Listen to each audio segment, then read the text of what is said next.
Hello, welcome everyone to another episode of the Cosmic Matrix podcast, once again with your hosts Bernhard and Laura. Today's topic is a very prevalent topic. It's facing our fears in times of great turmoil. So obviously we're also referring to this collective fear frequency we are all experiencing to varying degrees regarding the coronavirus.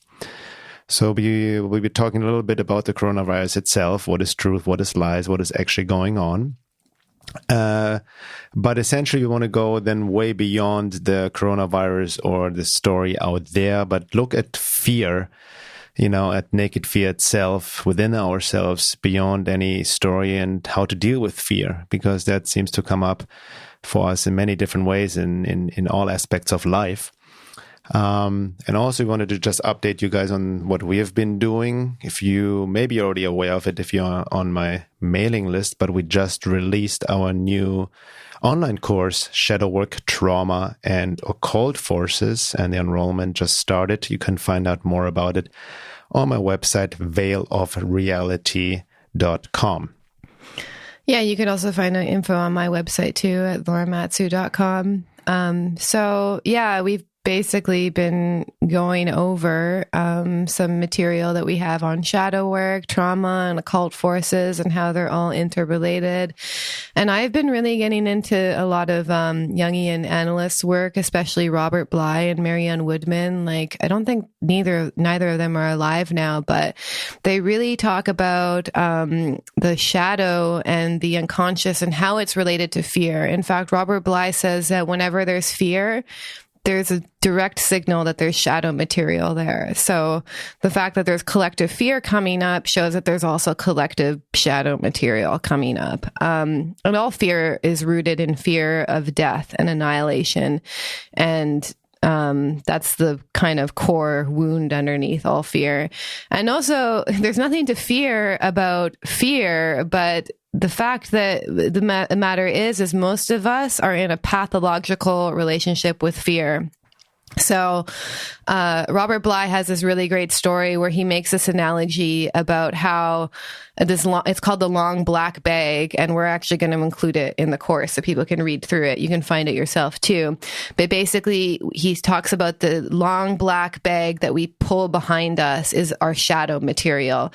And he quotes, we spend our life until we're 20 deciding what parts of ourselves to put into the bag, so to put into the shadow. And then we spend the rest of our lives trying to get that material out again. Because the shadow also contains our creativity. It contains many gifts. So when we deny a negative shadow aspect, there's also a positive trait that shadow holds. So what we end up putting in this bag, so what we end up putting into our own shadow, it tends to regress. So he makes this analogy, or another Jungian analyst, I don't know his name, made this analogy about how what we put into this bag behind us, it actually ends up being sent off into the wilderness. And this part of ourselves is completely cut off from our day-to-day life, but it ends up growing up and becoming more and more barbaric eventually. So what you see is a people who end up suppressing their anger, their fear, their sexuality, it gets sent off into the wilderness. And when they try to reincorporate it back into their life, it's like this kind of barbaric being that doesn't have any level of civilization. I'm sure some people who will know who were taught not to get angry. Majority of us were taught not to get angry as children. We were punished for being angry. And then when we get angry, it totally takes us over. It's this completely it's a completely different force, You even notice this on stupid things on Facebook when people get triggered, is they're completely barbaric towards each other, completely childish, because this is a sign that shadow material of themselves has been sent off into the wilderness. And then when it comes back into their life, it's completely barbaric, basically.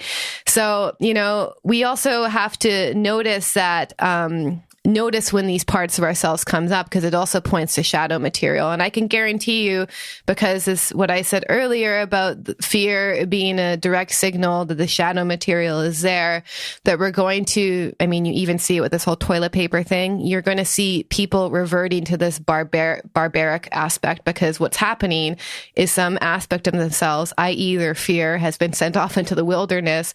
And now that they cannot avoid anything but actually facing their fear, they don't know how to have a relationship with it. So we're going to talk about like all aspects of that, and also just how to relate to fear, because fear itself is not actually dangerous. It's not, in fact, you know, from a bodhisattva Buddhist perspective, it's actually one of the best materials that you can work with your own spiritual evolution. So yeah, I think that's kind of like the summary of how the shadow and fear are directly related. And I think to see it in a positive light, the fact that fear is coming up is actually a really good opportunity for us to work with something that we're all trying to avoid. And it's all rooted in fear of death, because what's the worst thing that can happen with the coronavirus? You die.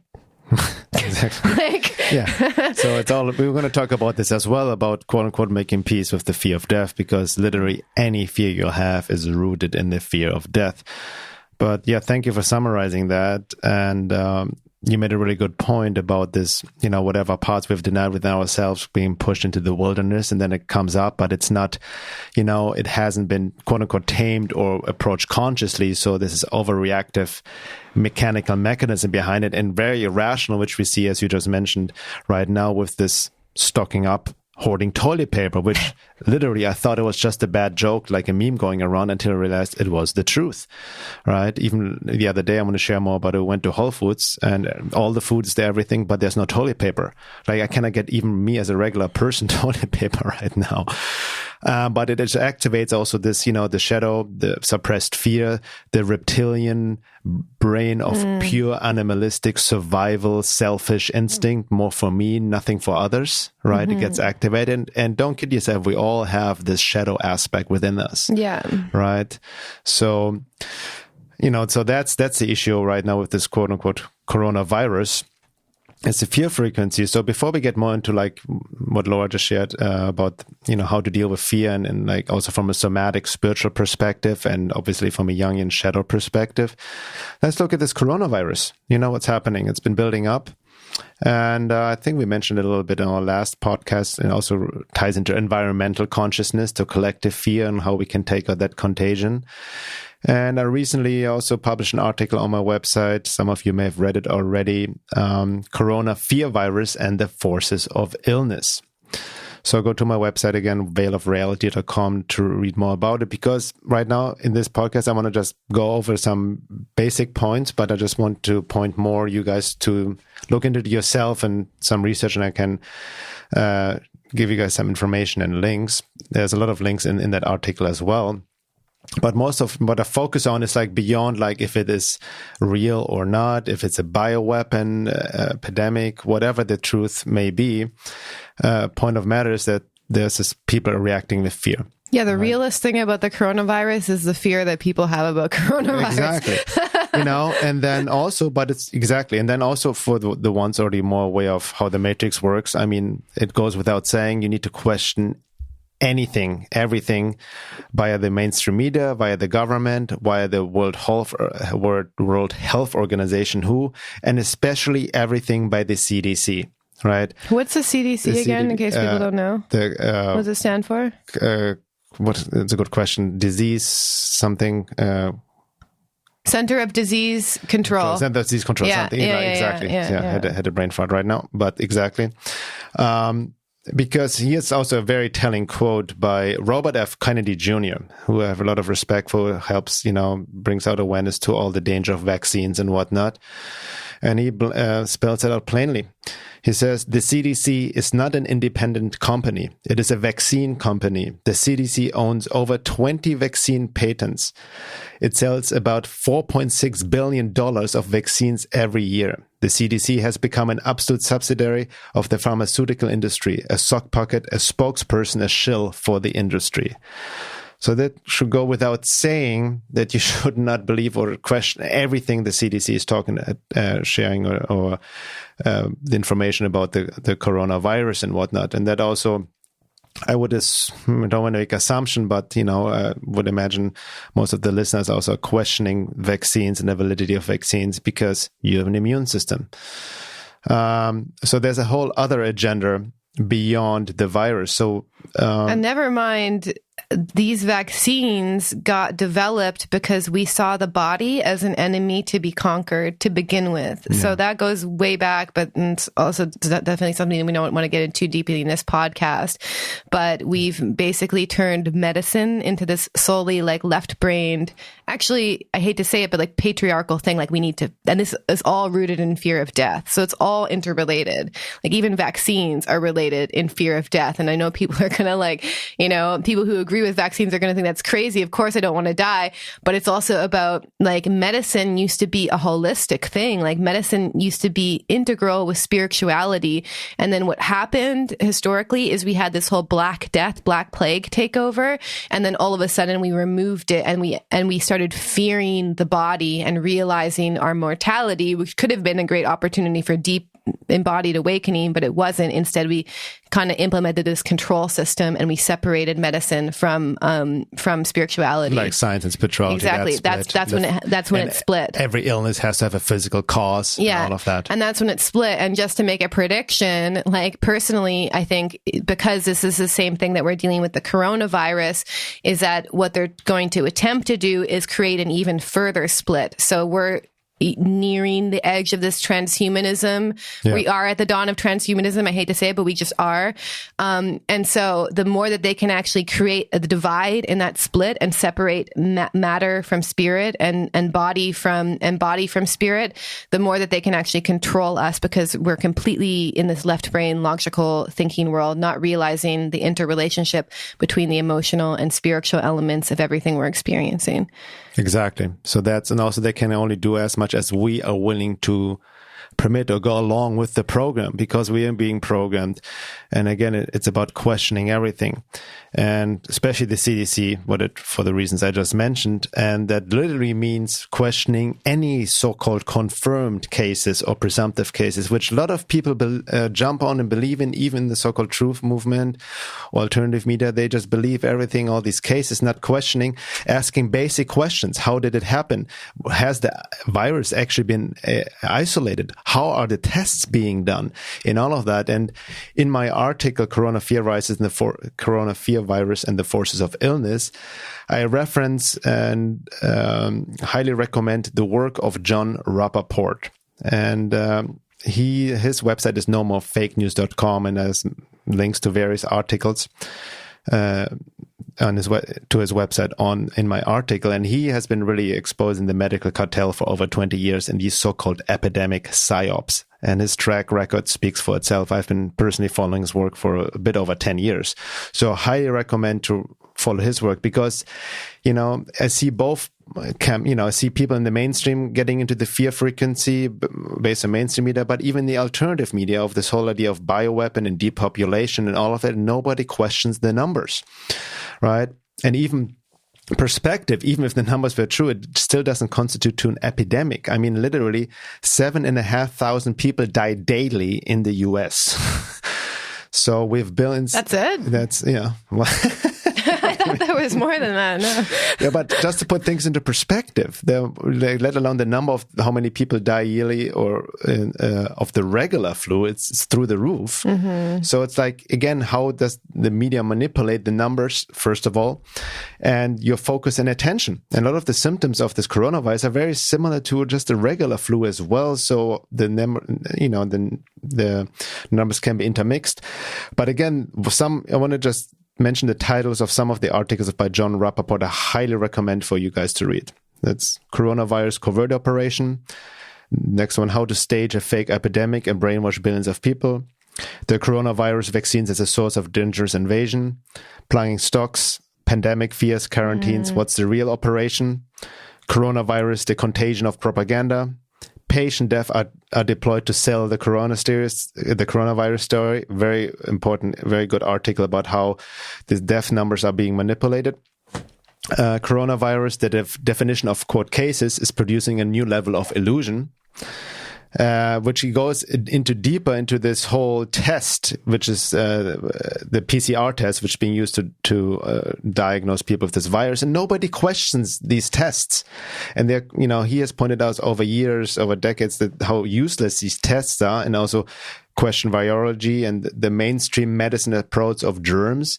And you cannot always, people say, fall into like the, appeal to authority fallacy, so to speak. You cannot just believe every doctor or virology expert, because they themselves are conditioned, mind controlled by the matrix, by the medical cartel, by the medical school, and all of that. They just believe what they've been told. And anyone who's like had experience, I know like a lot of my own life experiences has been trying to basically recover my emotional and spiritual health by navigating the psychiatric system and even going to conventional therapists. And I found, and this is actually what kind of spurred me on my own journey of self-healing, is I found that it was completely lacking, because they were being programmed by exactly the thing which had caused destruction in my life to begin with. Like this, it's actually this kind of left-brained, like, evidence-based, and also like the evidence that they create is just based off of like confirming with each other that their delusions are true. So all of these people are like shaking hands with each other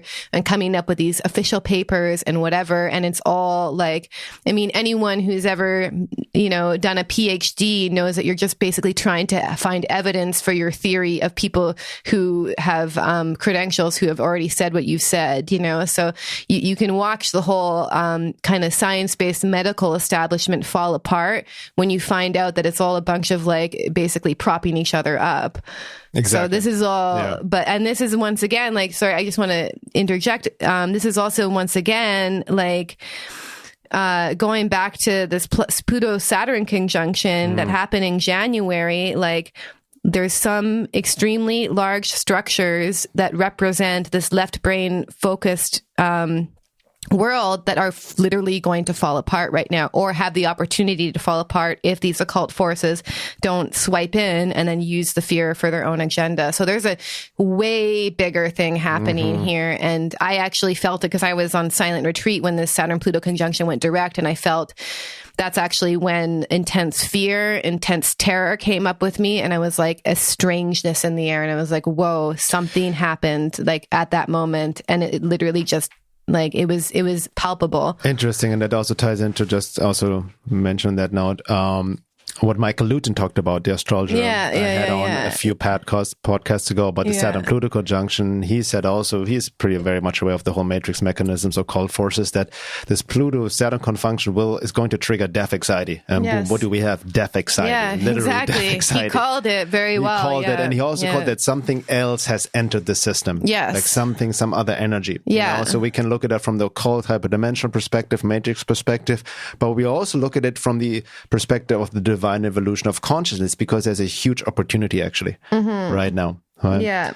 Yeah. And, that's something else that came in, is because there are changes happening on an emotional, spiritual level, even though it may seem sometimes slow in the general population. People are waking up, and there's some force that's had control over humanity for literally thousands of years that's actually beginning to shake and crumble. So this is something else that's come in because it's beginning to shake and crumble. They're like, whoa, we need to amp up the occult forces, basically. So this is all interrelated, and this is also, once again, like kind of working with fear and really learning how to be true warriors and to face fear directly, and to face our fears directly, and then to be able to face fears in reality directly, because this is where like the rubber hits the road in a sense.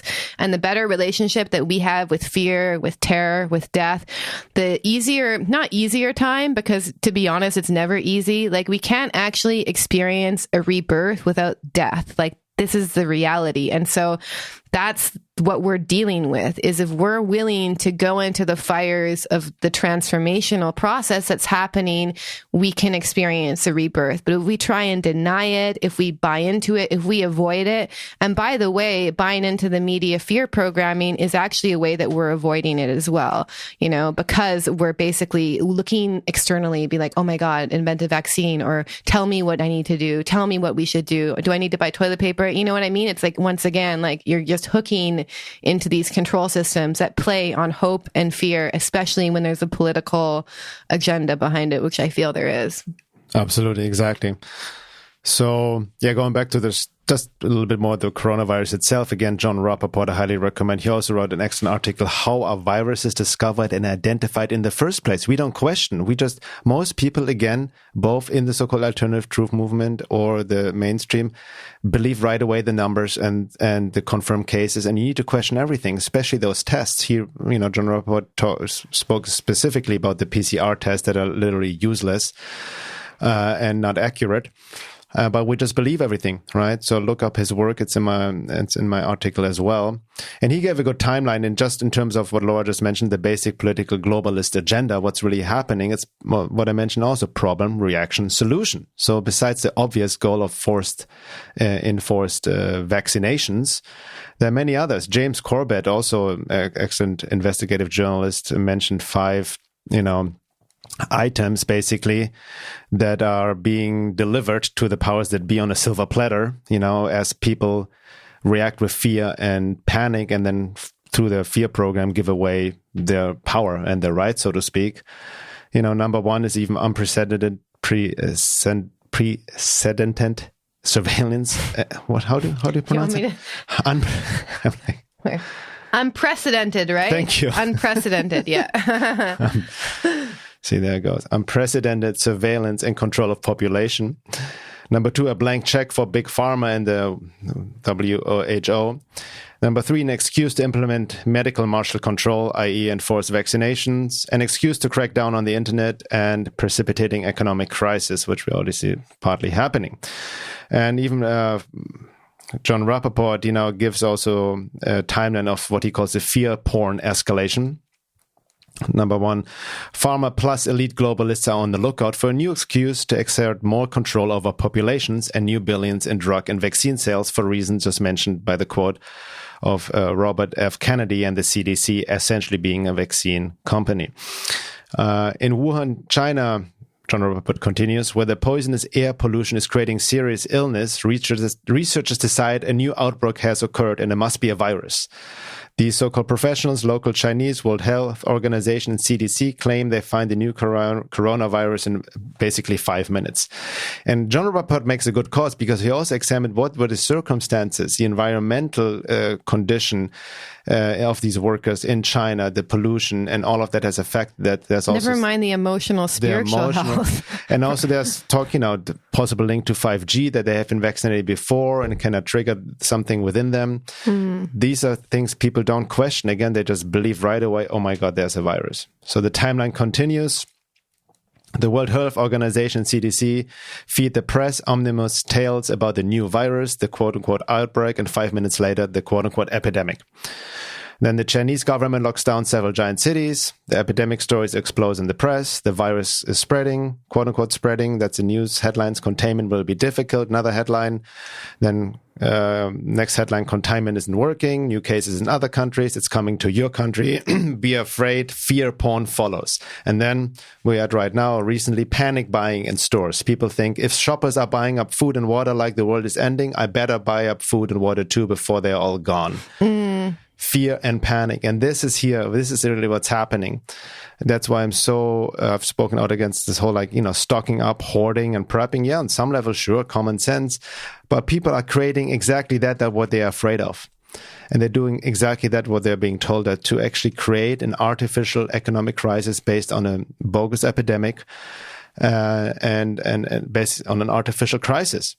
And it's based on fear. Again, because of the fear, the reptilian brain gets activated, the animalistic survival instinct. You run to the store, you grab everything, toilet paper at first, more for me and less for others.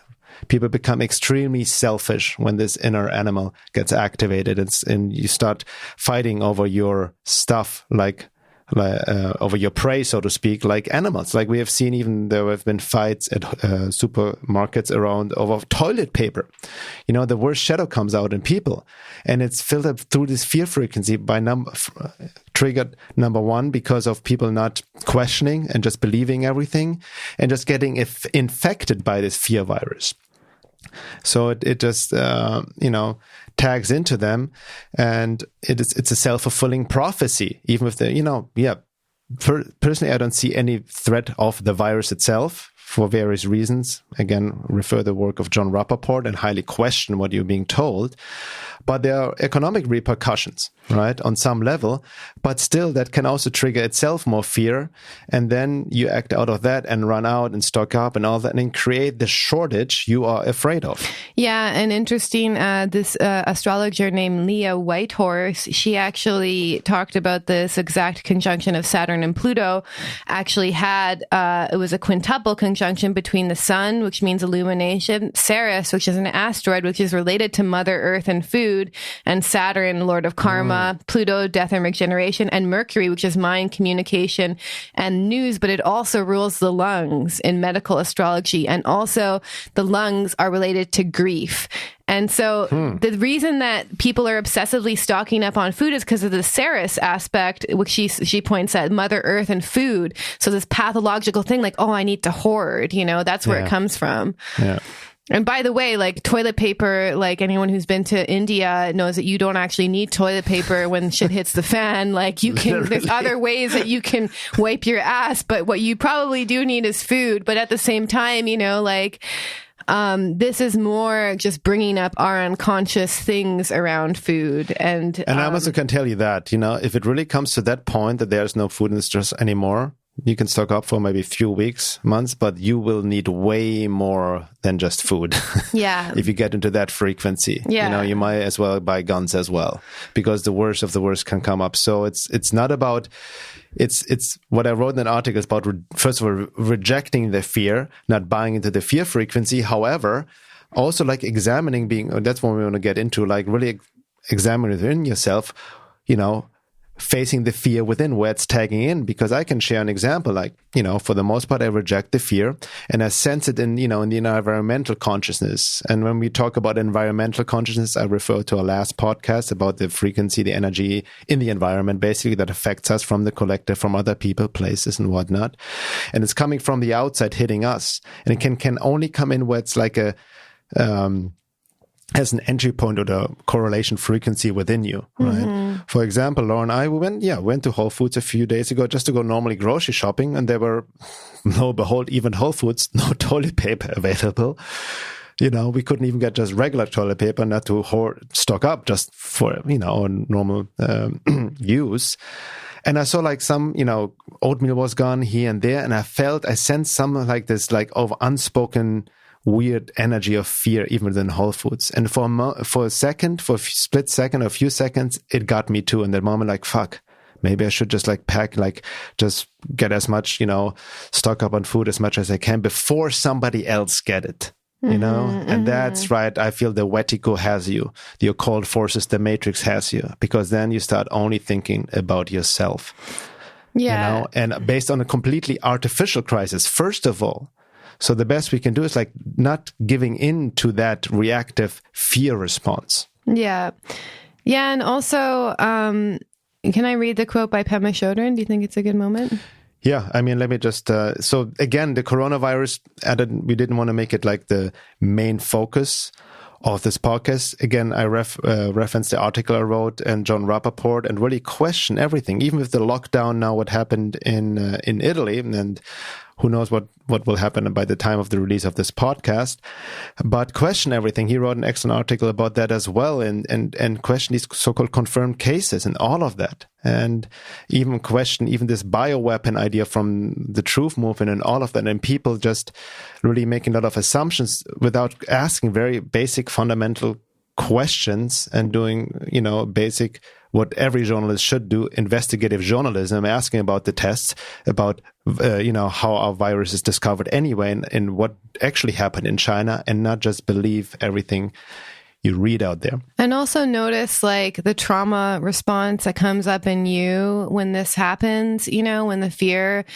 is present. And one thing, they point at doing in trauma therapy is just like notice where you are in this moment. Are you safe in your home? Like just note, like when you find yourself getting caught up in the news or other people's fears, just notice actually what's going on in your present moment reality, and if fear is coming up, then you can definitely work with that, but just also notice how much of it is a projection of your own mind into the future, because we actually don't know where this is leading.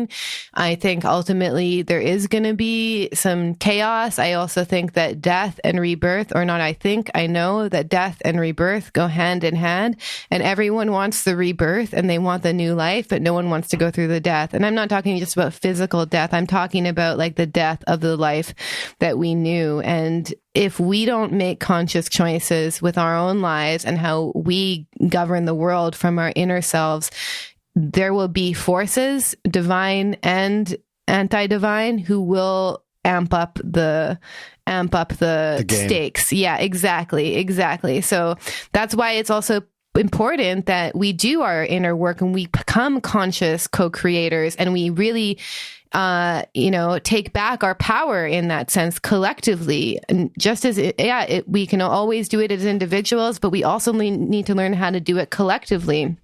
Because, one thing I learned from just being on the spiritual path myself is what I don't actually willingly face when I have those opportunities, like, i.e. the fears, the little nudges, the little person that triggers me, eventually it builds up and it builds up and builds up until the point where I have no choice but to face that issue, so that's what is going to be happening for people. And that's why it's really important that, from the brain perspective, like, from the trauma perspective, what they talk about in polyvagal theory is like when we kind of get very like checked out of reality, and we really actually need to get into fight or flight in order to mobilize. So a lot of people in this world, if they're in fight or flight right now, I guarantee you, well, from what I see when I go out in the world, is that it's actually a step above from where they normally were, where they were comfortable in their sleeping state. And even so-called quote unquote conscious people become comfortable because they use spiritual theories to just put themselves back to sleep. Do you know what I mean? Yeah. I can see it absolutely. Yeah. In the past of myself and all of that. Yeah. I'd be like, I've used a spiritual truth. It makes me feel good about myself, good about the world. Can I say something on that? Yeah. Because I want to tie this in what you just mentioned is more the bigger picture matrix perspective, because people are aware of our work as well, especially my work. We know that these occult forces feed off of that loosh, that fear frequency that is very coming from this reactive place that is just projected externally. Well, can I just interject? They feed off of the fear that we don't work with. Exactly. That's what I'm saying. Projected without owning it, without feeling it, because they also can. It's not about, when I say in my article rejecting fear, it's just not the avoidance of emotions. It's just like, okay, healing it within you, facing the fear within yourself, but don't reacting out unconsciously, becoming reactive and trying to protect yourself from it externally, so to speak. You know what I mean? Because here's the thing from the basic matrix perspective, and that's what the controllers know as well, and the globalists, it's important to keep the public in a state of fear. Also have an enemy, like be it terrorist, viruses, whatever, because when you state of fear, basic physiological level, your reptilian brain is activated, pure survival instinct, you're easier controlled, you're easier mind controlled. You look for something externally to help ease the fear, look for a savior in all of that. Mm-hmm. And on top of that, you lose your own sovereignty, your own free will, because you just, give away your rights. Happened again, same with 9/11 and the fake war on terror, people giving away for the better good of God, for somebody to protect us. Yeah. It's problem, reaction, solutions. When they enforce the vaccinations come, millions of people would gladly embrace that. And like you mentioned before, it ties deeper into transhumanism. And the patriarchal father complex with the Saturn-Pluto. Yes. Saturn-Pluto conjunction happened in Capricorn in and this is related to the father. And right now we don't have like a divine father issue, connection collectively. We have a patriarchal father, and the patriarchal father rules through fear and oppression. So this is what they're trying to create fear so that they can further oppress us. And that I feel is just something else that came in. It's like, oh, people are actually kind of waking up. We need to amp up the... Exactly. And now going back to this point you made about death anxiety and that Saturn Pluto that's triggering this death anxiety through this, coronavirus scare and whatnot, I can guarantee you right away, like, you can stock up all the food you want for the next 10 years, build a bunker, wash yourself, hand sanitize yourself 50 times a day, eat 100 grams of vitamin C a day, and shower in colloidal silver, I don't know, whatever, fine and good. It will not cure your fear of death and your death anxiety.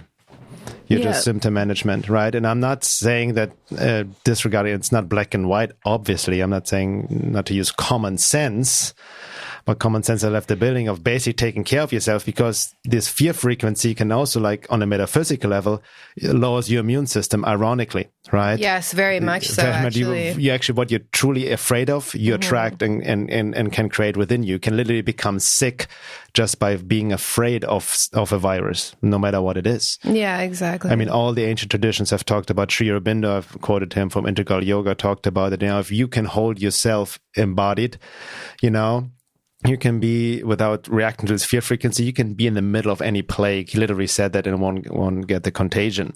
So that's just on a side note. But, it's all about, comes now, what we want to address more like facing fear. And any fear is rooted in the fear of death. And it's this death anxiety we need to deal with. And that, in a sense, I feel now from this bigger picture perspective, that's the bigger teaching function, that opportunity here from a divine perspective, because as a supramental consciousness is descending us, it brings now everything up we have suppressed. And there's obviously the death anxiety and that kind of fear. Most people, as you just pointed out, have severely suppressed, and it's coming out now, like you mentioned, based on Bly's work, like an untamed animal. Exactly. And that's why, especially, it's interesting because I was wondering, is this the right time to release this kind of course? But it's actually the perfect time to release this kind of course, because the fear points towards the shadow, and the shadow is usually filled with healed or unrecognized trauma. Exactly. And then that's where the occult force is taken. So this is all interrelated, So can I just share the quote about fear? Yes, it's please. A good moment. Yeah. So this is from Pema Chodron in her book, When Things Fall Apart. No one ever tells us to stop running away from fear. We are very rarely told to move closer, to just be there, to become familiar with fear. I once asked the Zen master Kobun Shino Roshi how he related with fear, and he said, I agree. But the advice we usually get is to sweeten it up, smooth it over, take a pill, or distract ourselves, but by all means make it go away. We don't need that kind of encouragement, because disassociating from fear is what we do naturally. We habitually spin off and freak out when there's even the merest hint of fear. We feel it coming and we check out. It's good to know that we do that, not as a way to beat ourselves up, but as a way to develop unconditional compassion. The most heartbreaking thing of all is how we cheat ourselves out of the present moment. Sometimes, however, we are cornered. This is kind of what the coronavirus is bringing up, this feeling of being cornered almost. Yeah. Everything falls apart and we run out of options for escape. At times like that, the most profound spiritual truth seems pretty straightforward and ordinary. There's nowhere to hide. We see it as well as anyone else, better than anyone else. Sooner or later, we understand that although we can't make fear look pretty, it will nevertheless introduce us to all the teachings we have ever heard or read. So next time you encounter fear, consider yourself lucky. This is where courage comes in. Usually we think that brave people have no fear. The truth is that they are intimate with fear. When I was first married, my husband said I was one of the bravest people he knew. When I asked him why, he said, because I was a complete coward, but went ahead and did things anyhow. The trick is to keep exploring and not bail out, even when we find out that something is not what we thought. That's what we're going to discover again and again and again. Nothing is what we thought. I can say that with great confidence. Emptiness is not what we thought. Neither is mindfulness nor fear. Compassion, not what we thought. Love, Buddha nature, courage. These are code words for things we don't know in our minds, but any of us could experience them. These are words that point to what life really is when we let things fall apart and let ourselves be nailed to the present moment. And I think what she's also relating to is like, I read recently like this kind of analogy of like a castle where you have to enter in order to get to one room, you need to go through other rooms. So in order to actually access compassion, courage, even emptiness or the truth, we actually need to enter through the room of fear first. So this is also why this fear is an opportunity and why we can't bypass it. We need to be like, if you get to the fear, then what's beyond the fear is usually what you're looking for, So that's why it's really important we develop a relationship with the fear. And not only that, like the more that you can like actually sit with your fear in meditation, the less scary the world becomes, ironically. Like, I don't know how that works, but maybe it's because it's your own free will choice and you're entering out of choice. And you also learn to develop a better relationship. Like now, when I used to be like plagued by anxiety, even now I have to watch how much coffee I drink because my nervous system, I have like so much electricity in my body. I don't need any more. But that's just also pointing to how I relate with it. Like, what is fear? Like on an energetic level, like how do you experience it in your body? I personally experience it as electricity. And that electricity can be a lightning bolt or it can be something that fuses me out. So depending on how I relate with it, depending on how I use that energy. So that's just kind of like breaking it down more into like, rather than externalizing it, just notice how you feel fear in your body and notice even how there could be an intelligence, in fact, even a correct use of fear, in the moment. But you need to develop a relationship with the energy in your body in order to even know how to work with it. Yeah. Yeah, you made several good points. Thank you for sharing this quote, what she said about her husband, her being brave, but what was it again? Brave? He said, how brave she is. Yeah. When I asked him why, he said, because I was a complete coward, but went ahead and did things anyhow. That reminds me also of Don Juan's teachings, the teachings of Don Juan based on Carlos Castaneda's work. We also talked about fear and courage and the warrior archetype. The warrior is not fearless, but he acts despite his fear with courage. Yes. And that's a true definition of courage. Because you can only act actually with courage if you have fear. Mm-hmm. It's not about, anybody who claims to be completely fearless, they're checked out. Are checked out, disassociated. Yeah. Right? Yeah. Because to be in this truly, because I have my own, I can first one to admit, I have my own fears, consciously, subconsciously, right? Like little things, here and there, all rooted ultimately in the inconscient, as Sri Aurobindo called the inconscient of the body. All the cells are just afraid of death, and to be in this complete, ultimate state of complete fearlessness where none parts of your being consciously or unconsciously is free of death is the ultimate, descent of the supramental consciousness, even beyond being enlightened.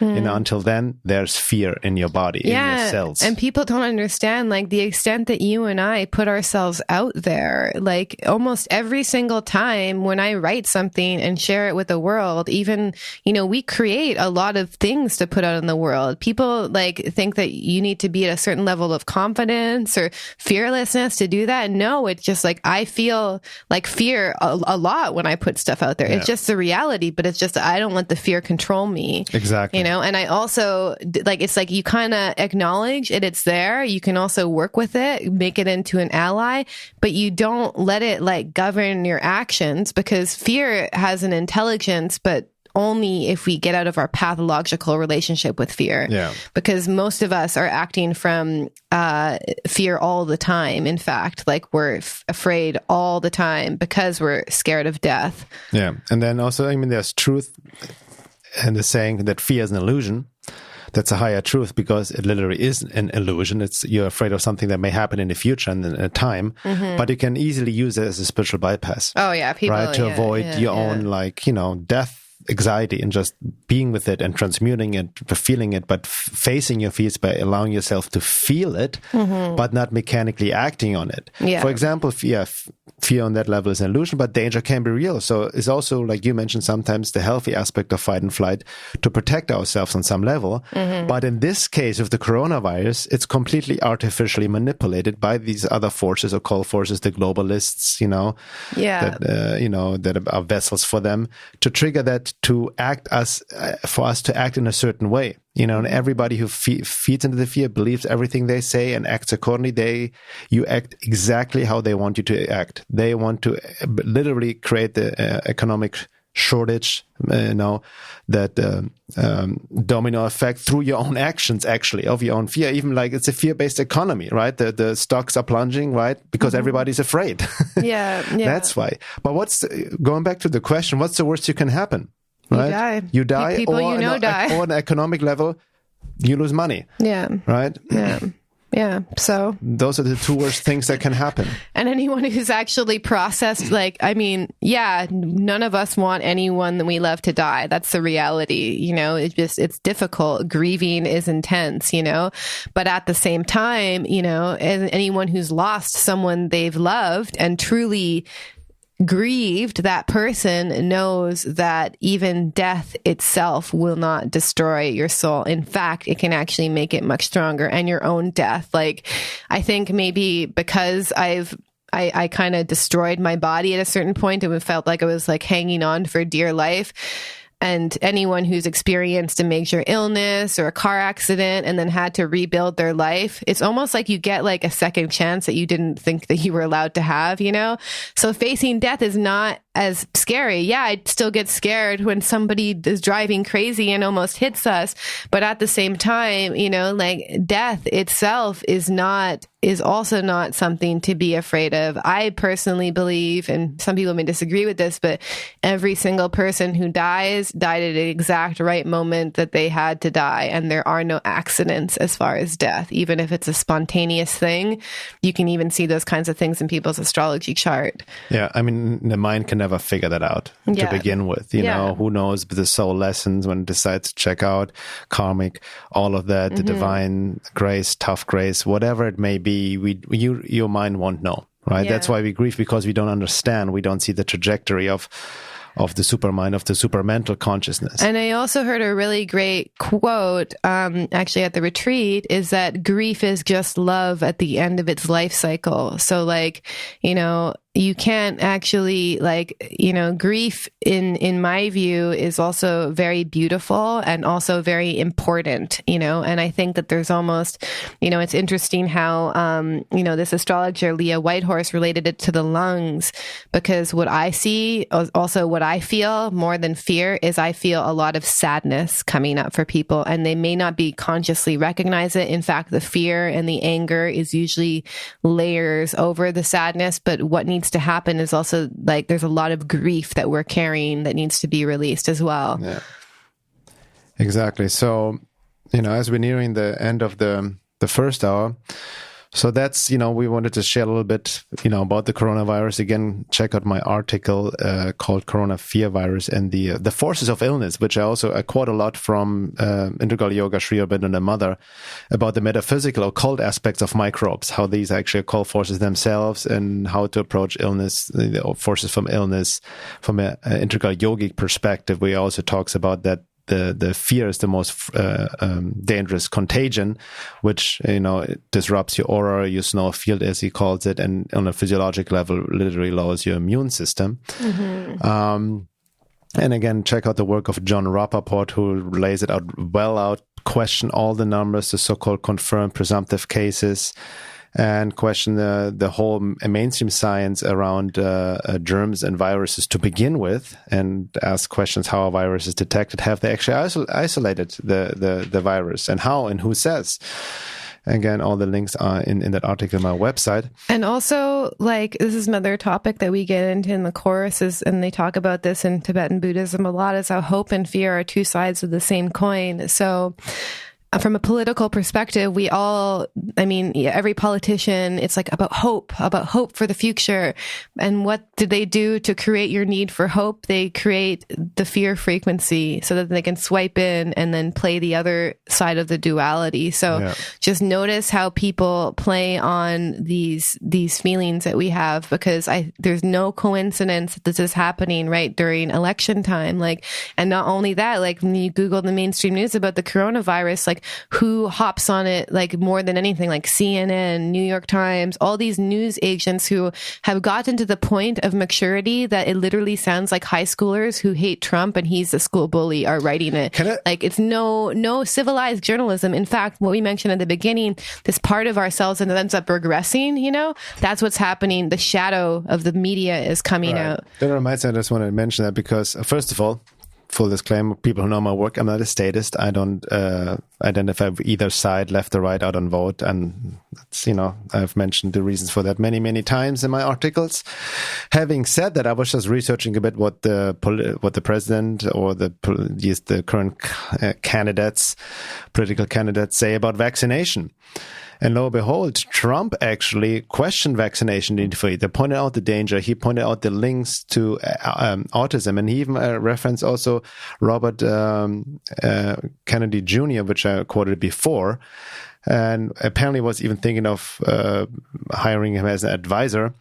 I cannot confirm this, but definitely Trump, out of all the people, was the ones who voiced concerns around vaccinations, and who's full on for vaccinations.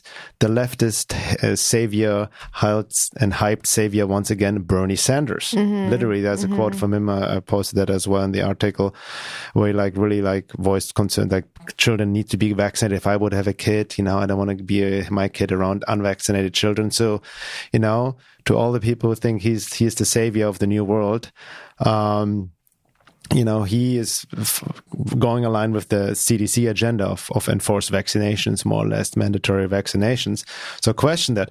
But again, whatever the fear is out there, right? It's important to have that information to get a clearer picture and question everything, but essentially not using even that information to bypass our own inner process and really confronting the fear we have within, the necessity to fear all feelings. As Eva Pirocco said, it's on one level like rejecting the fear contagion. Yes, from the outset to not get infected by the mass panic, what's happening, because that's really what's happening worldwide, right? And then, become like mechanical automatons, like a chain reaction. You do what everybody else is doing, and you create the shortage you're afraid of, so to speak, and only think of yourself anymore. It's this really animalistic, pure, selfish reptilian brain consciousness. But at the same time, okay, where's this fear tagging into? Where's this death anxiety? There are many other fears I have. Use it as an opportunity for self-inquiry. And I think we want to get more into that in the second hour. Yeah, exactly. And also, once again, we definitely will get into that as well in the 4-week process in this online course we're offering right now, Shadow Work, Trauma, and Occult Forces, because as Laura mentioned right now, that ties into everything else, the shadow of what we have suppressed, the fear tags and all our unconscious wounds and traumas that are coming out now, and the occult forces feed off of that. And exaggerate that even more. And people, we need to also understand this value of creating this container. Like, we're creating a container for shadow work, trauma to be explored, and also the occult forces and how they impact our life. So we're literally creating that container. It's basically like a controlled, in a sense, it's not like completely under control, but it's like a controlled environment where we can actually work out these things. And this is actually how we affect the world. So if we all do this work together, the kind of ripple effect it has in our lives, in everyone who is around us, in our communities, is immense. And so it's so important that we actually show up into groups and kind of create these ripple effects because of the immensity of the energies we're dealing with right now. So we need to kind of create these, I think Shraddha Lu called it like pockets of light, exactly. And we do this by making the darkness conscious. And I mean, for anyone who's tried to do shadow work with their family members or other people, that's one thing. And that's actually quite hard because these people aren't aren't up for it most of the time. So we're creating an environment of people who are going to be up for it, and so that we can all work through these things together. And I think this is actually what's going to be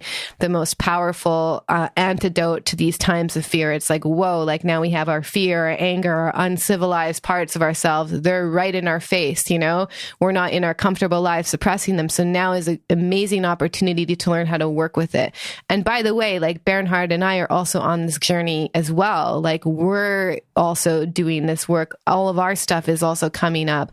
So I think this is a really amazing opportunity for us to really become true spiritual warriors by allowing the darkness that we're experiencing in the world to make us collectively more conscious.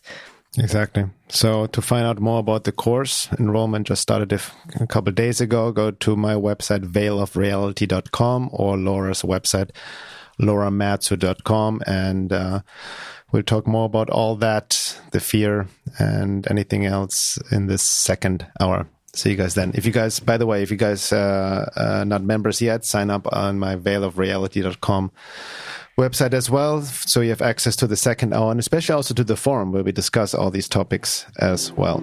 See you there. Bye.